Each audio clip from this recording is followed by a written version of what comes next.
All systems go. Clear for liftoff.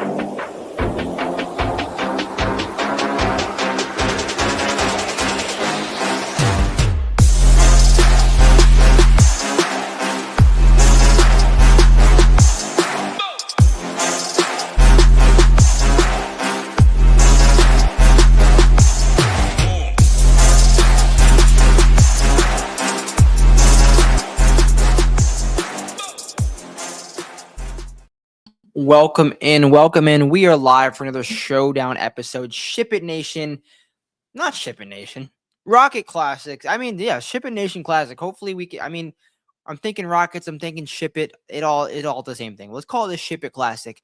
Round 1 recap and a little round 2 preview for you guys. Hair's looking a little bit messy today, but hey, we live and we move on. It's not that big of a deal. Nonetheless, round 1 is in the books, and Peter Malnati is in the lead, 9 under 61, followed by Ryan Gerard shooting 63, Patrick Fishburne, Patrick Cantlay both shooting 64. The 5 rounds of the day for you guys. So let's bring that screen up, recap how they did it, and talk a little bit of what we are looking for stat-wise for tomorrow. So looking at these 5 names, Malnati, Fowler, Gerard, Fishburne, Cantlay, it was a lot of driving accuracy that led to success. And I spoke about a little bit of that on Monday. I said that the approach play is a bigger separator than like the normal bombing gouge than Detroit usually. When people usually think Detroit, I know like some winners have been bombing gougers, but it's been a lot of like not plotters, but guys setting up elite approach performances with good driving. Malnati was first in off the tee accuracy. Ricky was third in driving accuracy. And Patrick Fishburne, generally not a very accurate driver. He was 31st in driving accuracy, hitting 10 of 14 fairways. That's really good for his standards. Patrick Cantlay drove well. I believe he was 12th in driving accuracy. He was, 12th in driving accuracy. The only one who didn't really drive it well that in terms of accuracy was Ryan Gerard.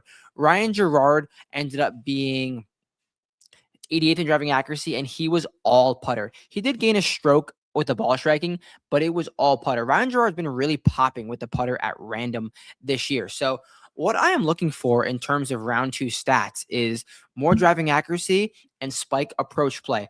Last week, the Open, we were kind of looking at the short game stuff, but now we're back to some ball striking. We're looking for driving accuracy to set up approach pop. So looking at the weather for tomorrow, it looks pretty straightforward across the board. Let me fix this and make it 1 hour forecast real quick. I gotta reset it. Detroit Golf Club, 1 hour forecast. Here we go.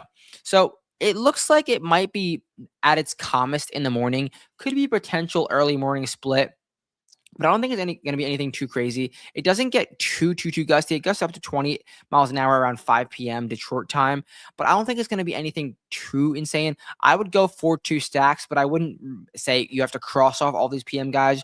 You're still going to be able to score it in the afternoon. Looking at the weather, the split today, it actually played a third of a stroke or 0.25 of a stroke easier in the afternoon. Basically nothing, no wave split. I would think it would maybe play 0.3 to 0.4 strokes easier in the morning, but I don't think it's anything to really write home about and be like, I have to play X wave. Like sometimes we're like, we need to play X wave and get all of our guys in one wave, but I do not think that is going to be the case for tomorrow. I think you can play any wave, basically play your guys and go from there. So let's talk contest selection. Let's talk DraftKings and see what contest we are going to be on for tomorrow as I log into DraftKings. I'm not sure why it logged me out. I got to put in a code. All right. What's our code? 402680. I don't know why it logged me out, but we're going to get back into DraftKings. I know which contest we're going to look at, talk contest selection, talk some site, and then get over to the players and see who we are going to be playing in round 2. So contest selection right now.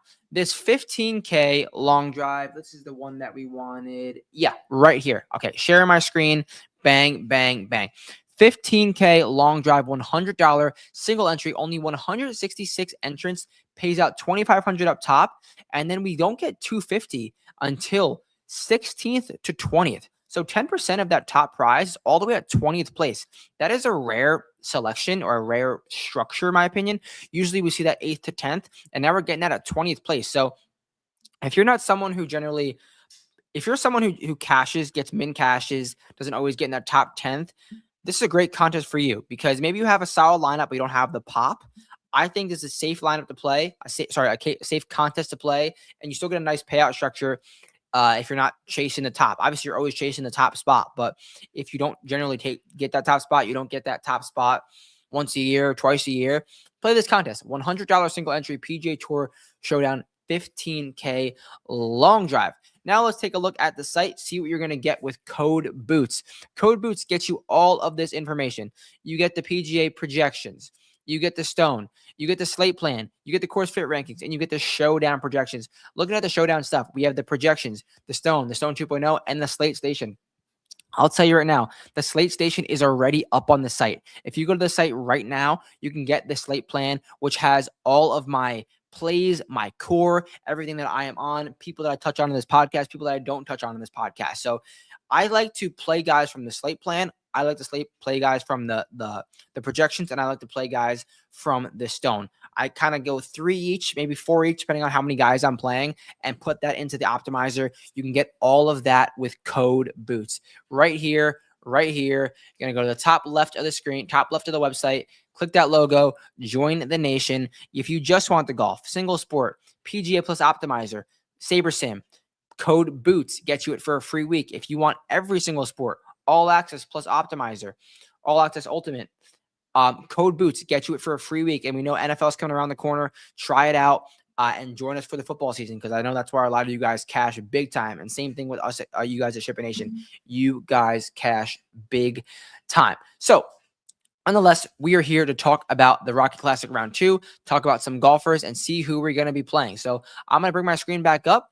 I'm going to put the show player types to toggle the accurate guys. We're definitely looking for driving accuracy in Round 2 and see who we can mess around with. So bringing this profile up, we see the accurate. We see Ryan Gerard. I don't know why he has the accuracy sign, because he literally was not accurate today. Maybe it's saying he's generally an accurate driver. I think that's what it has to mean.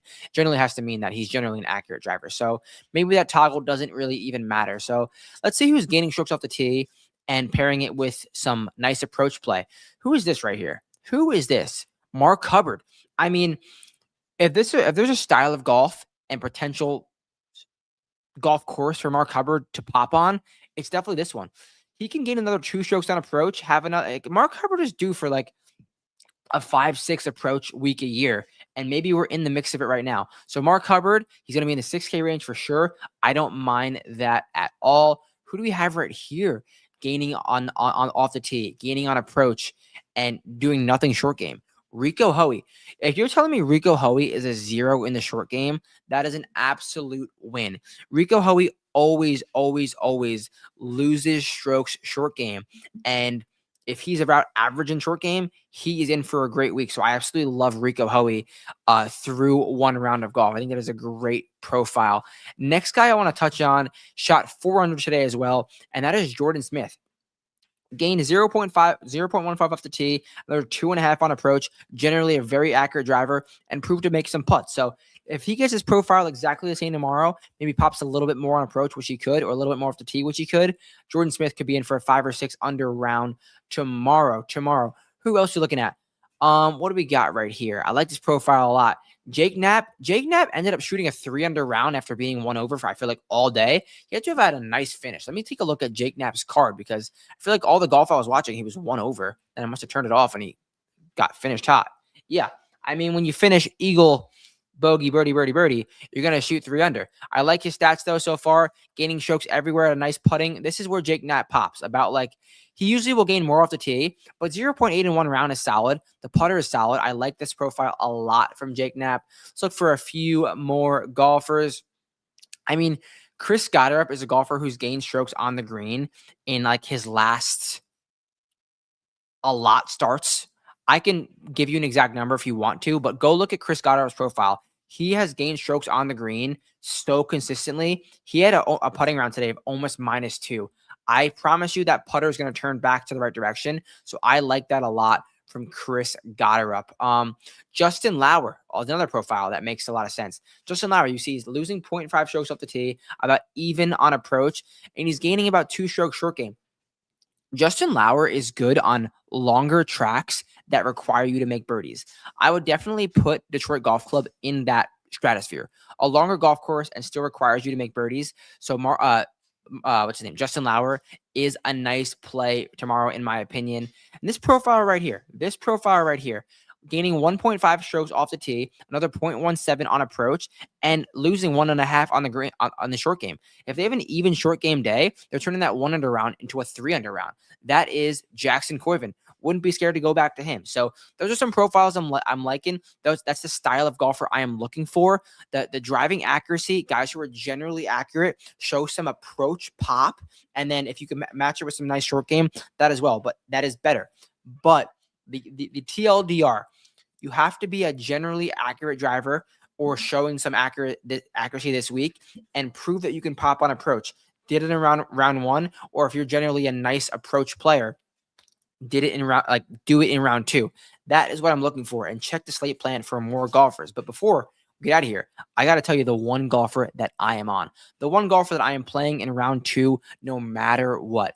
That is going to be JJ Spawn. JJ Spawn, I believe he shot 3 under in round 1. Let's take a look to confirm that. JJ Spawn. Yeah, 3 under in round 1. T27. Like what he's doing statistically. He's gaining strokes off the tee. He's gaining strokes on approach. And he is gaining strokes on the putting green. He hit 11 of 14 fairways. JJ Spawn is doing everything solidly, except he had a bad around the green day. I'm not too worried about the around the green profile. And JJ Spawn is generally a fine chipper. That is all well. I think JJ Spawn could have a spike round, shoot 6-7 under tomorrow. Genuinely, he's going to go out in the morning. I think he's a great buy in the 8K range. JJ Spawn, one golfer that I am on. And as always, before we get out of here, the song of the day. The song of the day for round 2 is going to be Creature by Landmarks, one of the greatest French bands to ever exist. Go check it out. Let me know what you think. As always, let's ship it. I'll be back tomorrow night with the round 3 show. Be good. Have a safe Thursday night. Peace out.